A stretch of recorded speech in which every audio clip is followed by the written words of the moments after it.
माँ सरस्वती को नमन करते हुए नमस्कार प्यारे विद्यार्थियों। तो आप सभी रेगुलर क्लास ले रहे होंगे, धीरे धीरे बच्चे बढ़ रहे हैं, कहने का मतलब जुड़ रहे हैं। तो इसका मतलब है जेट का कंपटीशन धीरे धीरे बढ़ रहा है। तो इसका मेरा कहना यह है कि नौजवान, यदि आप भी तैयारी कर रहे हैं तो रेगुलर तैयारी करो, अन्यथा आपको वही बाद में समस्या का सामना करना पड़ेगा। तो देखो, हमने शायद आपको 11 तक कहा था, भाई 11 जुलाई तक हम कोशिश कर लेंगे, तो हमारी कोशिश बिल्कुल रेगुलर है। उसके बाद में जो आपकी फिजिकल केमिस्ट्री, तो मैं से कह रहा हूँ वो नौजवान मेरे को इससे बोल रहा है कि सर आप फिजिकल केमिस्ट्री का भी वीडियो बनाओ, ठीक है। तो उस नौजवान से मेरा कहना ये है कि यदि अगर मान लीजिए इनऑर्गेनिक का अगर अभी वीडियो बना रहा हूँ, ठीक है, और फिजिकल का बनाता हूँ, तो फिर आपको कि आपके ऊपर बाहर ज़्यादा हो जाएगा कि लगभग 2 घंटे के बाहर क्लास हो जाएगी।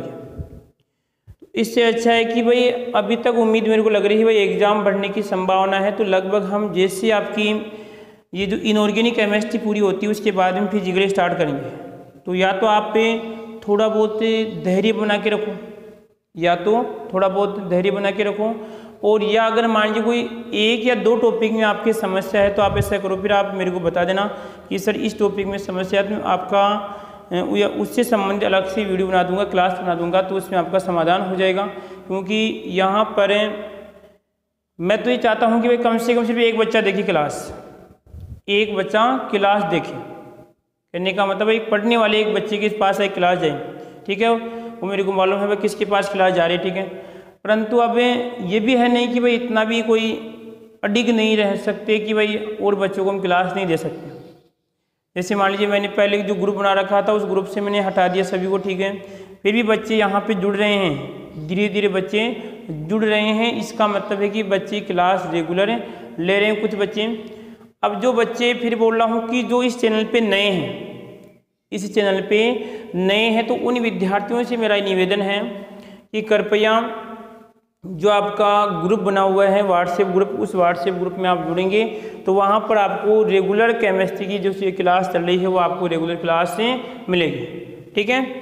इसमें साथ में ये होगा कि जैसे हमारा एक बार कोर्स थोड़ा बहुत लगभग लेवल पे आ जाएगा तो उसमें फिर आपके टेस्ट पेपर लगभग रोज डाले जाएंगे, ठीक है। अभी भी जैसे आपके बीच में आपका टेस्ट पेपर आ रहा है, ठीक है, परंतु मेरे को लग रहा है कि इस समय यदि मैं आपको टेस्ट पेपर देता हूँ तो शायद आपको भी लगेगा कि सर ये कहाँ से रहते हो। थोड़ा हम एक बार कोर्स को कवर कर लेते हैं, क्योंकि एग्ज़ाम डेट बढ़ने की संभावना है, तो उसके अनुसार पता नहीं आपका भी बढ़िया अगर सिलेक्शन हो जाए, अगर अच्छे नंबर से कम नंबर से हो जाए तो भी आपका भाई यहाँ सिलेक्शन हो चुका है। तो आओ बिंदु पे आओ, ठीक है। तो उन विद्यार्थियों से, नए जो विद्यार्थी हैं उनसे मेरा ये निवेदन है कि जो व्हाट्सएप ग्रुप बना हुआ है 9928159755, ठीक है, उन पे आप जुड़ सकते हैं, ठीक है। अगर हम नंबरों की बात करते हैं तो यहाँ पे आएगा 9928155975, क्या आएगा इसमें 975। इन नंबरों पे आप जुड़ सकते हैं। उनके माध्यम से क्या होगा कि आपको रेगुलर क्लास मिलेगी और प्लस में आपको जो और भी क्वेश्चन डालूंगा, ठीक है, वो भी आपको इसमें मिल जाएंगे। तो अब आते हैं कि सर हम पढ़ रहे थे जो क्वांटम संख्याएं पढ़ रहे थे, क्या पढ़ रहे थे हम? क्वांटम संख्याएं। और मैंने आपको यही बोला था कि सर जो क्वांटम संख्याओं से क्वेश्चन क्या आया था पिछली बार, क्या अभी तक हमने पढ़ाया उसमें से क्वेश्चन आ गया क्या? यदि अभी तक जो हमने पढ़ाया उनमें से क्या वो क्वेश्चन आपको अभी आ रहा है क्या? अरे क्वेश्चन आ रहा है क्या आपको? क्योंकि अभी तक हमने उस क्वेश्चन के बारे में चर्चा करने को आए नहीं। अभी तक जो क्वेश्चन है वो तो आगे आएगा, ठीक है। उससे पहले हमें पढ़ने पड़ेगा कि मुख्य क्वांटम संख्या 4 क्वांटम संख्या थी। फिर रिपीट कर रहा हूँ, ध्यान रखना, जरूरी नहीं कि वहां से और भी आगे पीछे से क्वेश्चन उठ सकता है, ठीक है। तो मुख्य क्वांटम संख्या थी, उसके बाद द्विगुणित क्वांटम संख्या थी, और चुंबकीय क्वांटम संख्या थी, और आपकी चक्रण क्वांटम संख्या थी। मैंने क्वेश्चन छोड़ा था आपकी पिछली कक्षा में कि जो चक्रण क्वांटम संख्या के बारे में किसने बताया था? चक्रण क्वांटम संख्या के बारे में लालू किसने बताया था? चक्रण क्वांटम संख्या, चक्रण क्वांटम संख्या के बारे में किसने बताया था? तो यहाँ पे देखो अगर हम बात करें उलहन वेग, मैंने 2 वैज्ञानिक बताए थे आपको इसमें, उलहन वेग और वह गाउट श्मिट, क्या आएगा इसमें, गाउट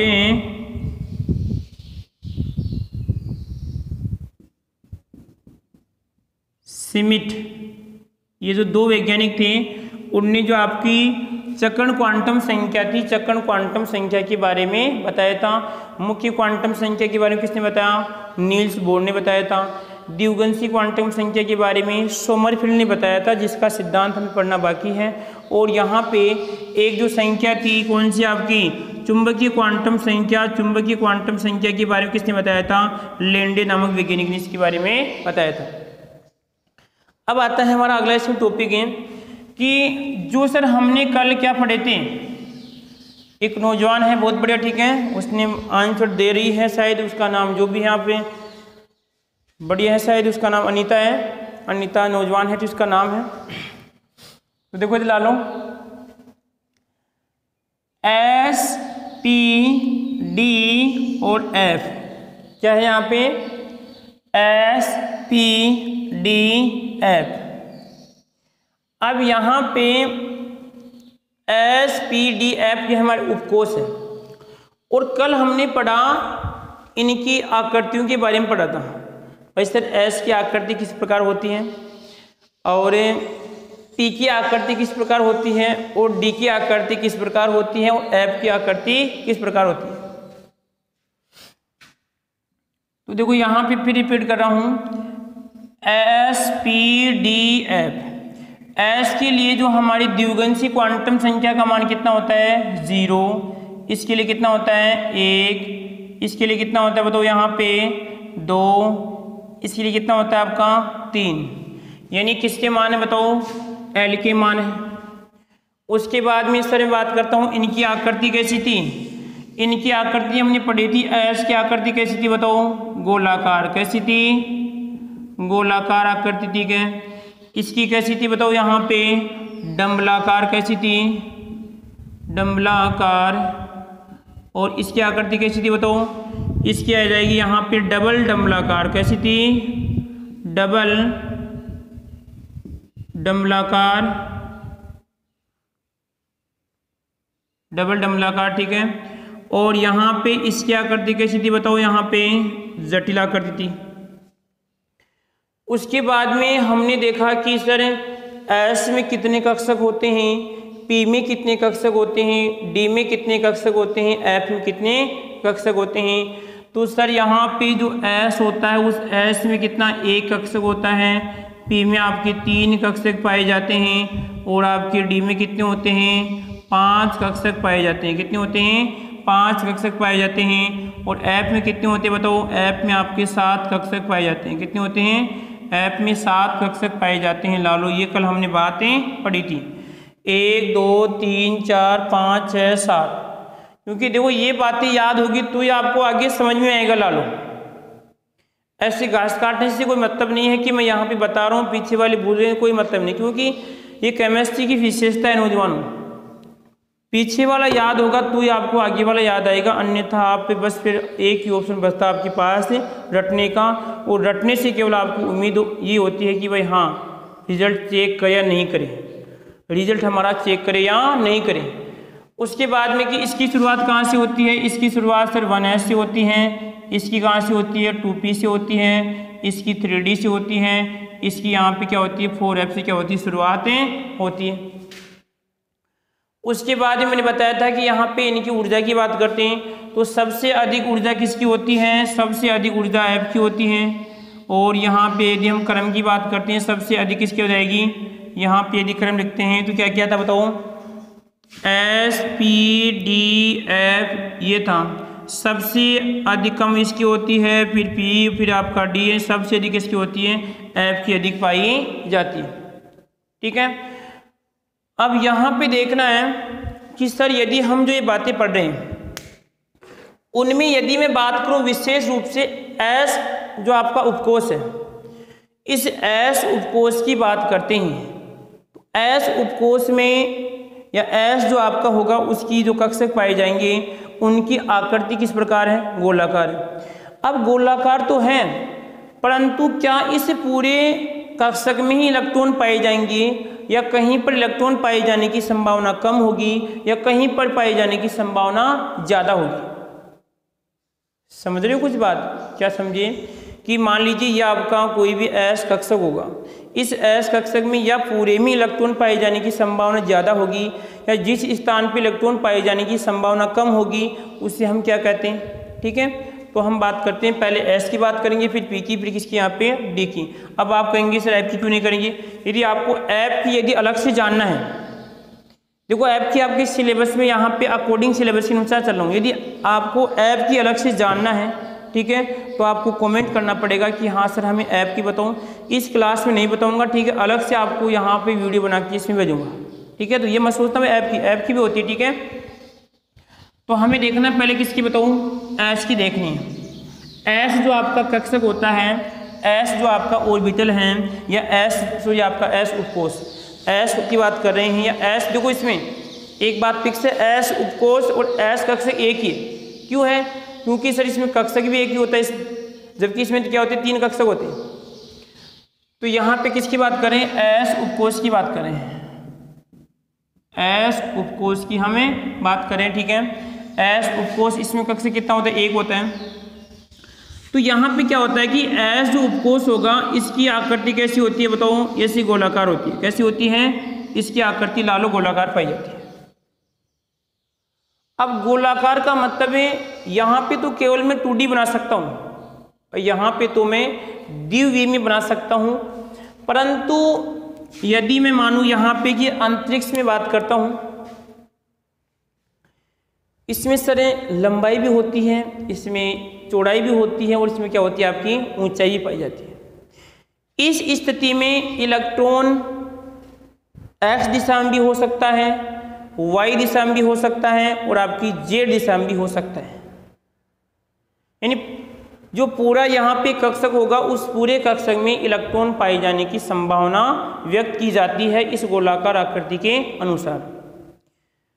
परंतु देखो हमने पढ़ा कि सर जो शुरुआत इसकी 1s से होती है, उसके बाद में क्या होता है सर आपका इसमें 2s है, 3s है, 4s है और आपका इसमें 5s है।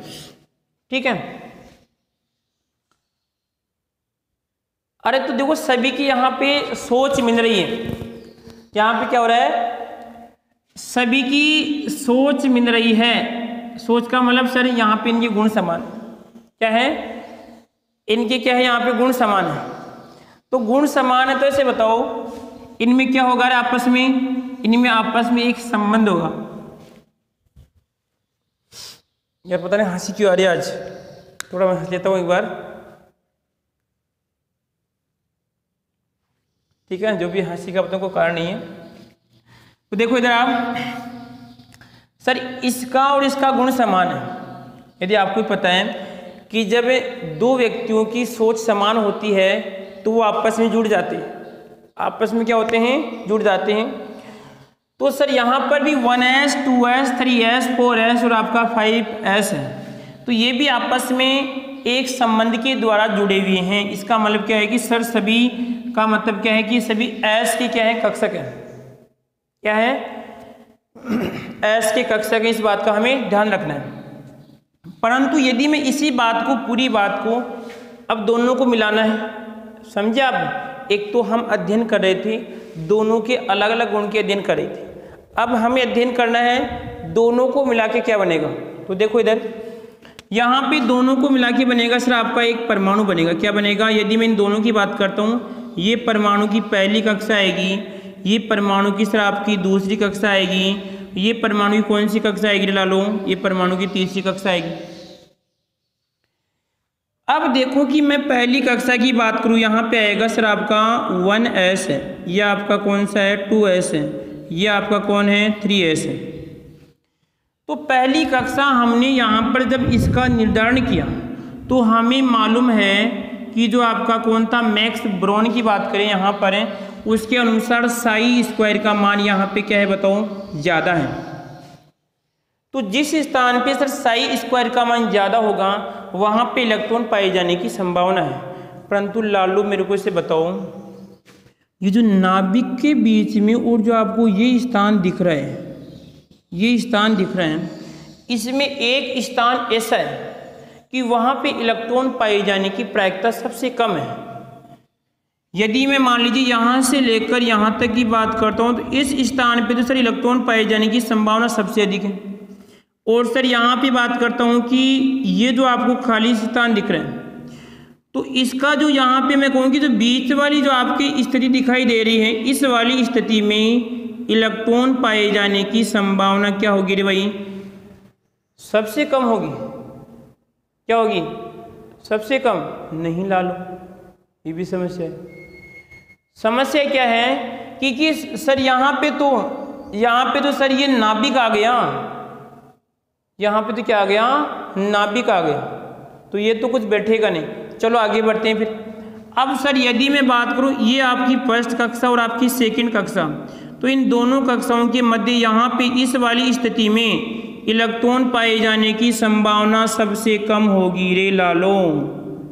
इलेक्ट्रॉन पाए जाने की संभावना सबसे कम होगी। और ध्यान रखना उस स्थान का नाम क्या होता है?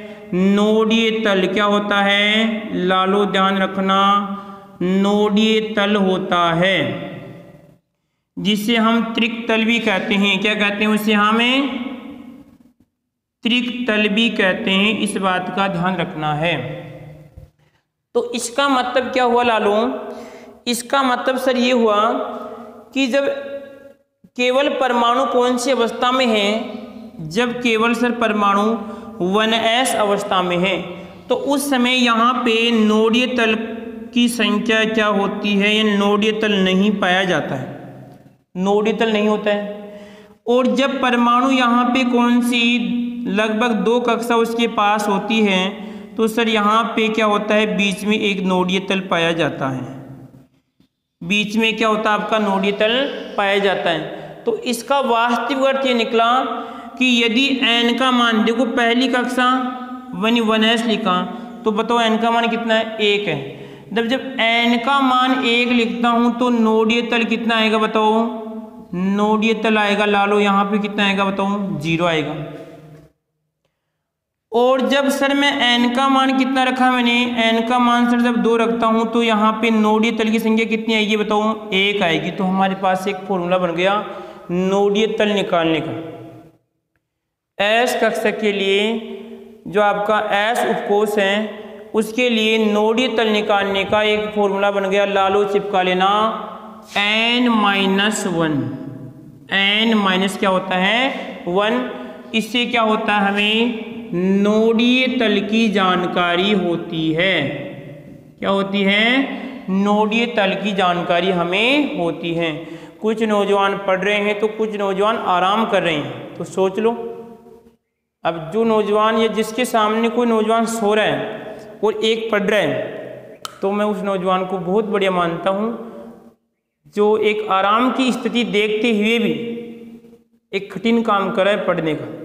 तो हम उस नौजवान को धन्यवाद देना चाहते हैं। ठीक है, तो सर इस प्रकार हमें क्या होता है कि s उपकोष में नोडीय तल की जानकारी होती है। यदि मैं से कहूँ कि कोई परमाणु लगभग कौन सी अवस्था में है? 4s अवस्था में। कौन सी अवस्था में? 4s। तो बताओ कितनी नोडीय तल होंगी? तो सर चिपका लो, n का मान कितना है? n का मान 4 है। तो क्या हो जाएगा? n-1 बराबर 4 माइनस 1 कितना हो जाएगा? 3 आपकी नोडीय तल पाए जाएंगे। इस बात को स्पष्ट करें, यानी बोले तो आपकी स्पष्ट करें इसको। तो स्पष्ट करने के लिए हमारे पास जगह इसमें चिपका लेते हैं। पहला 1 2 कितने करने? 4 करने। पहली कक्षा K L M और लास्ट वाली आपकी N हो गई, K L M N। तो सर देखो एक नोडीय तल तो यहाँ पे बीच में आ जाएगा, एक यहाँ पे आएगा, एक यहाँ पे। बताओ कितने हो गए? सर आपके 3 नोडीय तल हो गए। इस बात का ध्यान रखना।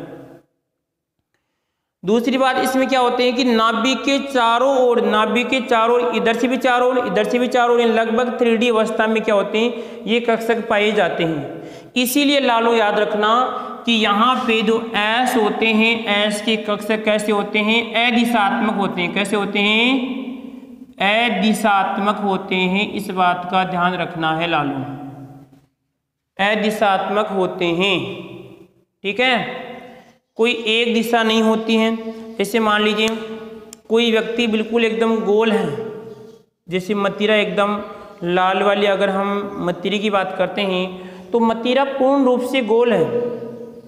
तो इसका मतलब क्या हुआ कि आप उसमें कोई दिशा नहीं बता सकते कि ये सर इसकी ये दिशा होगी, इसकी ये दिशा होगी।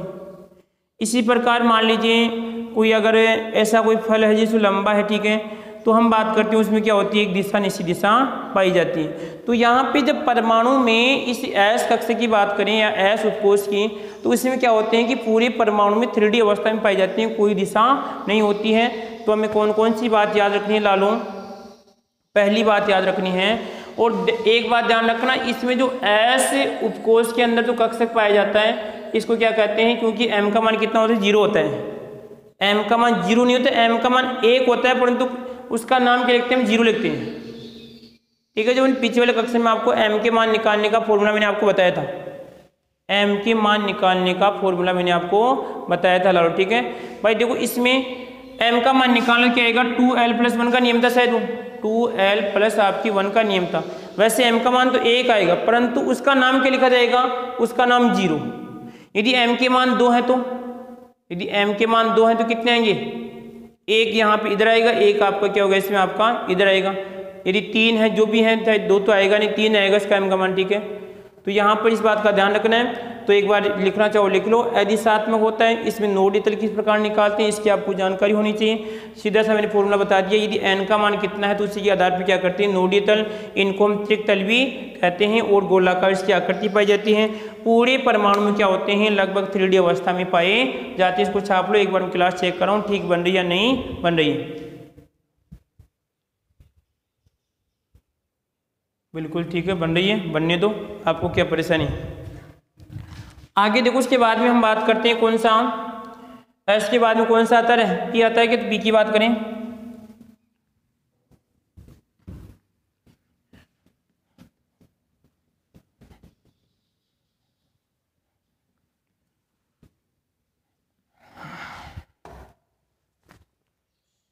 कौन सा आएगा इसमें, उपकोष।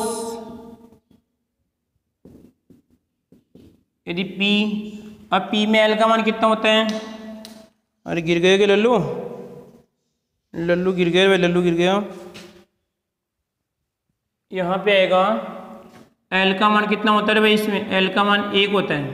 कितना होता है, एल का मान 1 होता है। कितने कक्षक होते हैं बताओ इसमें, सर 1 2 3 कक्षक पाए जाते हैं। क्या क्या नाम होता है रे, सर इसका नाम होता है P X, P Y, P Z. क्या होता है बताओ, पी जेड होता है।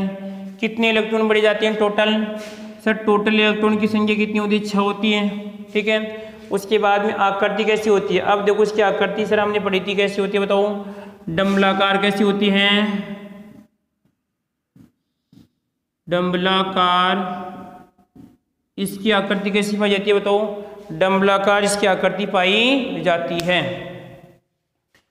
तो अब हमें देखना है कि इस पी के अंदर कितने नोडीय तल बनेंगे, इस पी में कितने नोडीय तल बनते हैं उनको भी हमें देखना पड़ेगा। तो पी में नोडीय तल निकालने के लिए n- आपको 2 करना पड़ेगा। कितना करना पड़ेगा, n-2 करना पड़ेगा लालू। दूसरी बात हमें देखना है कि जो ये जो डंबलाकार पाए जाते हैं, पी जो कक्षक होते हैं वो डंबलाकार पाए जाते हैं। देखो इसका मतलब है कि P X, P Y, P Z. यदि मैं इस स्थिति को यहाँ पे बनाऊं, ये मान लीजिए सर आपका वाई है, ये आपका एक्स है, और ये आपका क्या है, ऐसे मान लो कि ये जेड है, ये आपका जेड है।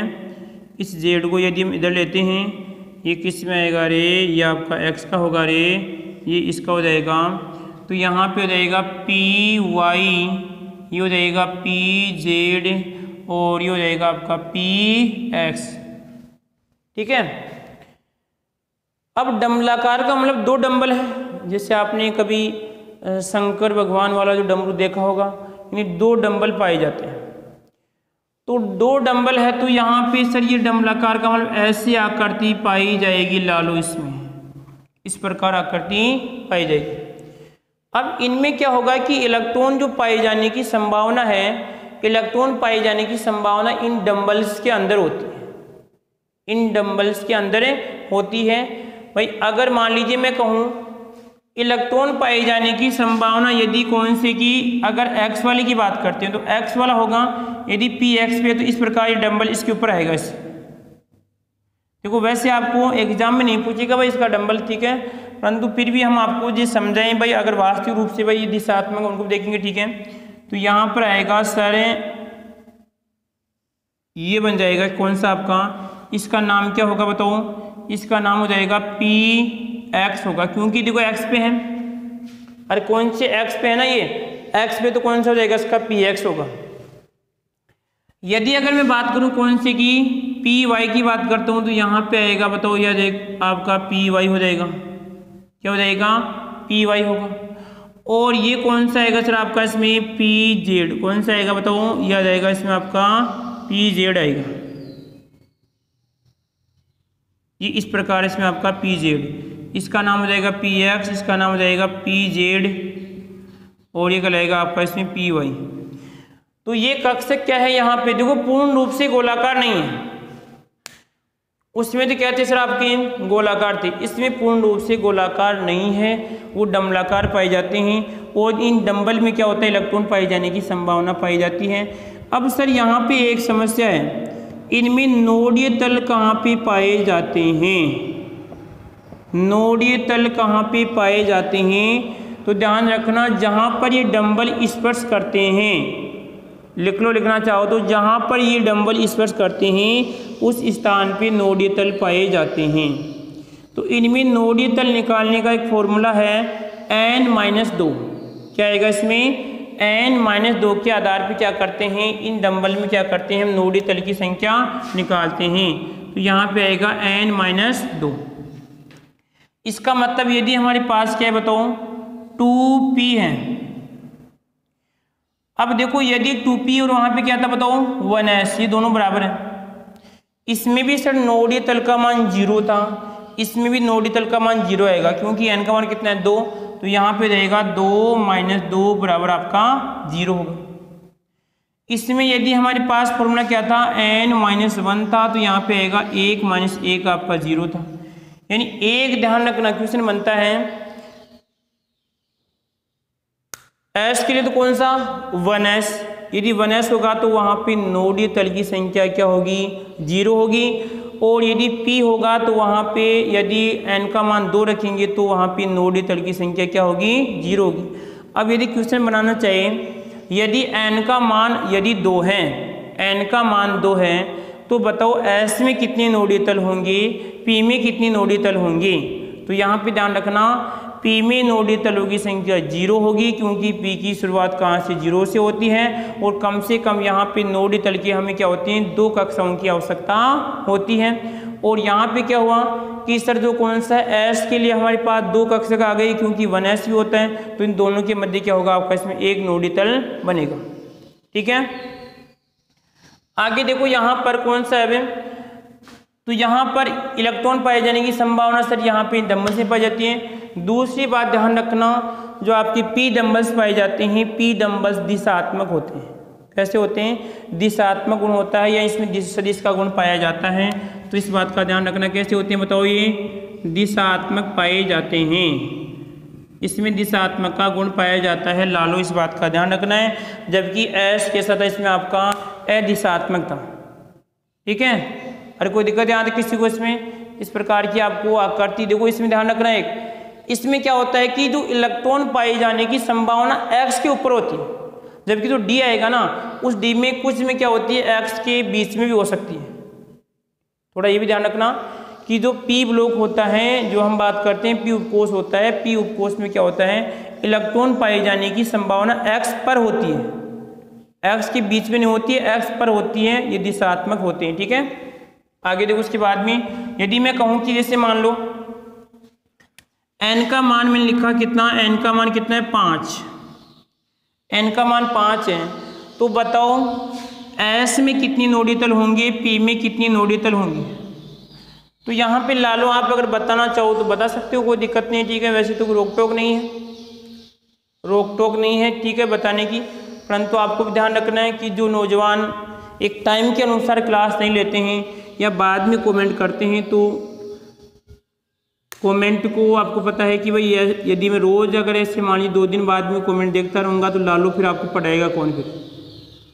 ये जो हम आपके लिए समय निकाल रहे हैं, आप ये मत सोचना भाई हाँ ये जो समय निकाल रहा हूँ एक अमूल्य समय निकाल रहा हूँ। अभी क्लास लेके आया हूँ, ठीक है, अभी जो आपके सामने पढ़ा रहा हूँ उस समय लगभग मैं 3 घंटे की क्लास लेकर यहाँ पर ऑनलाइन में आया हूँ, ठीक है। तो आप ये मत सोचना हाँ, क्योंकि ये टाइम आपके लिए भाई मैंने आपको बोला था पहले भाई हाँ क्लास मेरी रेगुलर होगी, तो जितना भी हो सके मैं यहाँ पर चाहे से बच्चा एक देखे या देखे, क्योंकि लक्ष्य या किसी बात पे अडिग रहना एक बहुत बड़ी बात होती है। कहती कतनी और करनी में बहुत अंतर होता है। आप भी इस लाइफ में है, कहते हैं कि हम चांद तोड़ लाएंगे, हम तारे तोड़ लाएंगे, ठीक है। तो लालो चांद तारों की बात तो बहुत दूर होती है, जो कुछ वादे निभाते हैं वही उनसे पूरे नहीं होते, जो वादे निभाते हैं वही उनसे पूरे नहीं होते। और तो सोचिए मैं तो यहाँ पर आपके लिए, आप हमारे लिए अनजान हैं, आप हमारे लिए क्या है, अनजान है। पता नहीं आप कौन हैं, क्या हैं, कहीं से हैं, मेरे को हाँ राजस्थान के हैं आप, पता नहीं राजस्थान में होंगी, जेठ तो राजस्थान चल ठीक है भी आपकी, ऐसे बाहर से भी शायद बंदे कुछ दे सकते हैं। तो हमारे लिए आप अनजान हैं, परंतु हमने अंतर आत्मा से लक्ष्य ध्यान रखा है कि भाई हाँ जेट का हमें कोर्स करवाना है बच्चों को। अब आप सही से आप क्लास लो या मत, तो ठीक है, हमारे इसमें कुछ जाएगा नहीं, नुकसान किसको होगा। आप सोचो कुछ नौजवान ऐसे सोचते हैं कि यार मैं तो यूट्यूब क्लास नहीं देखूंगा, ठीक है, ये नहीं करूँगा।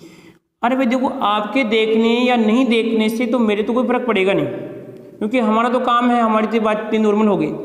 परंतु ये सोचो कि यदि आपके देखने से क्या आपका फायदा हो रहा है इसमें, बिल्कुल इसमें आपका फायदा होगा। नहीं देखने से नुकसान किसका हो रहा है, नहीं देखने से लालू नुकसान आपका हो रहा है। इसमें हमारा नुकसान कुछ नहीं हो रहा है।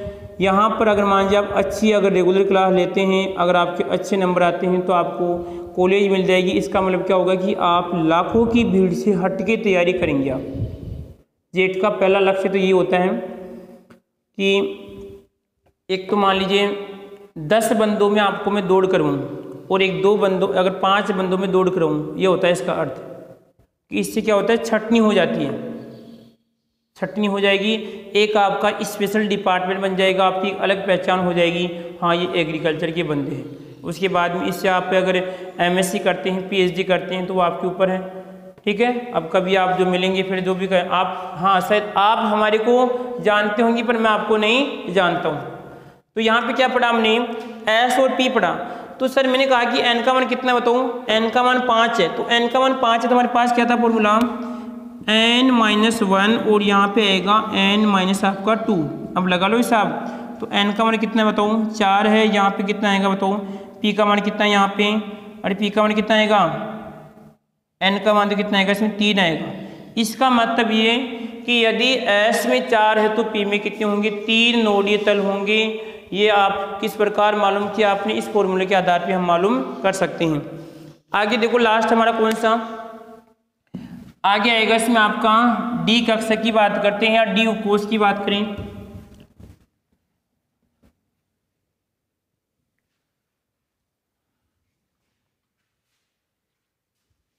देखो इसमें डी उपकोष,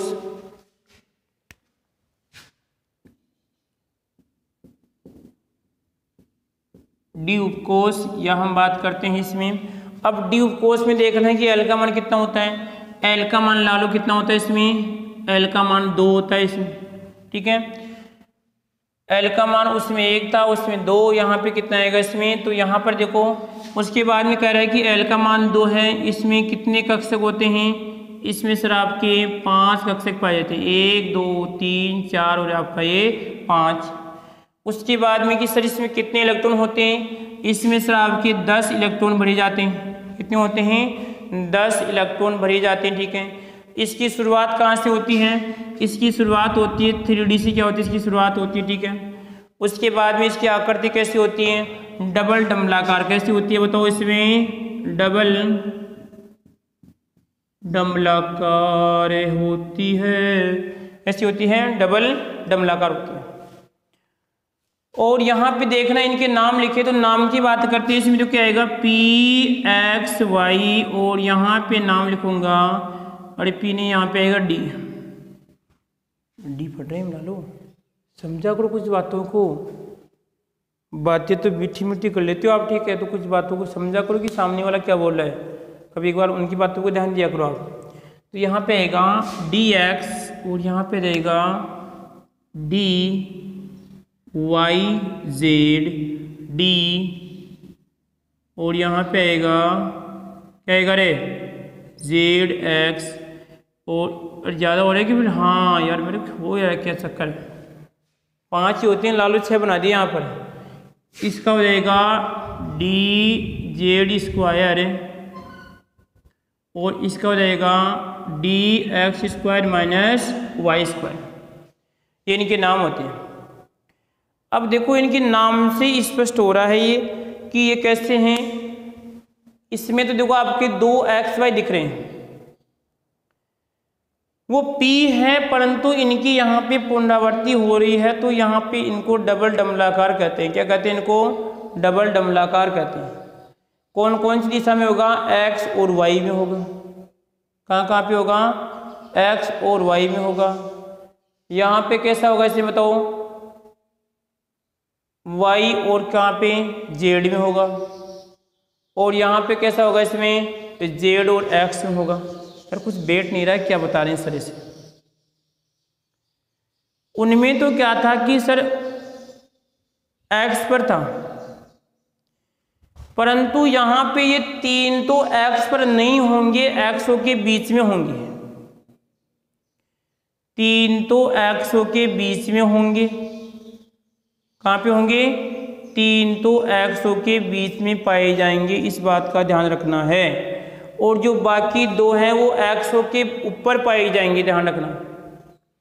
पूछ सकता है इसमें कि सर आपके जो D उपकोष होता है, D उपकोष में जो आपके DXY हैं, DYZ है, या जो आपका DXZ है, वो तो क्या होते हैं? जो आपके X होते हैं उनके बीच में पाए जाते हैं। लिख लो, लिखना चाहो, ठीक है, XO के बीच में पाए जाते हैं।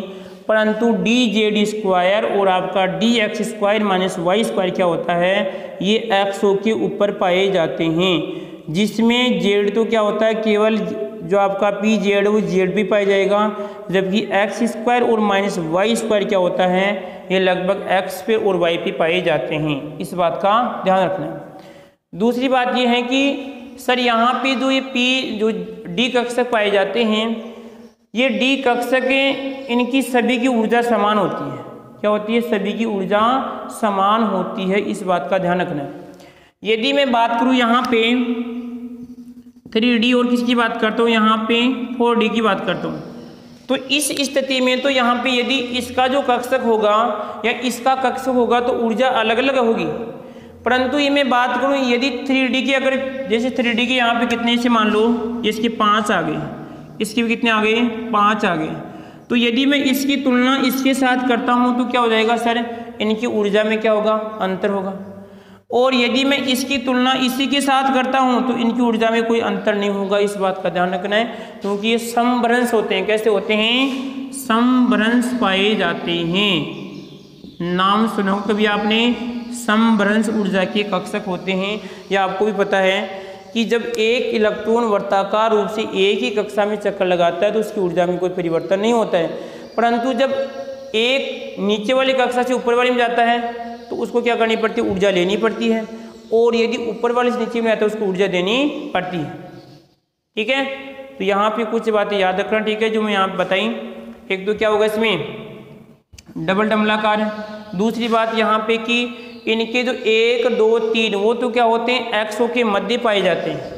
क्या होते हैं? XO के मध्य पाए जाते हैं, ठीक है। और जबकि यहाँ पे DZ स्क्वायर और DX स्क्वायर और आपका Y जो माइनस स्क्वायर होता है वो क्या होता है? XO के ऊपर पाया जाता है, इस बात का ध्यान रखना।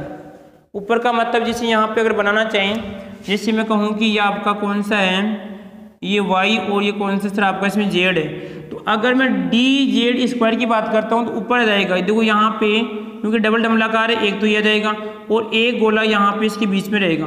ये आप किसकी हैं, dz² क्या होती है, संरचना होती है। और यदि मैं बात करता हूँ इसकी यहाँ पर dx², तो यहाँ पे आएगा एक, तो ये तो आपका z मान लो, ये y मान लो और ये क्या मान लो, इसमें आपका x मान लो। तो ये तो x है, ये z है, ये आपका y है। तो किस पे आ रहा है बताओ, इस पे आ रहा है x²। तो यहाँ पे किस पे जाएगा बताओ, x² आएगा, तो यहाँ पे बन जाएगा इसमें x² का, तो यहाँ पे बन जाएगा, ये आ जाएगा। उसके बाद में ये y² और ये बन जाएगा आपका y² बन जाएगा,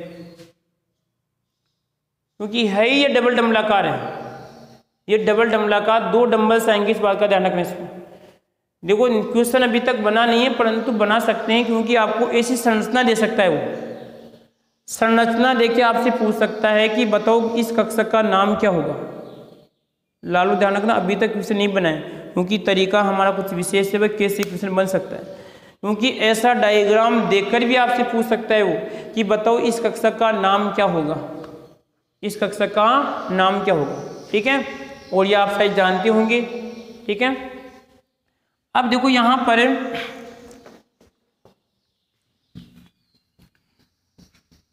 अब बात करते हैं इनके नोडीय तल की बात करते हैं, किस तरह इनके नोडीय तल क्या होंगे।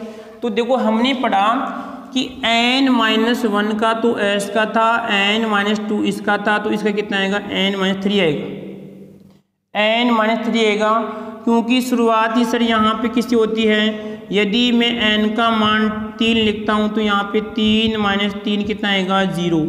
तो यहाँ पे जाएगा कि जब n का मान आप 3 लिखते हो तो इसका मतलब क्या होगा कि यहाँ पे D में नोडीय तल की संख्या कितनी होगी लालो, 0 पाई जाती है। इस बात का ध्यान रखना है, D में नोडीय तल की संख्या कितनी होती है, 0 पाई जाती है।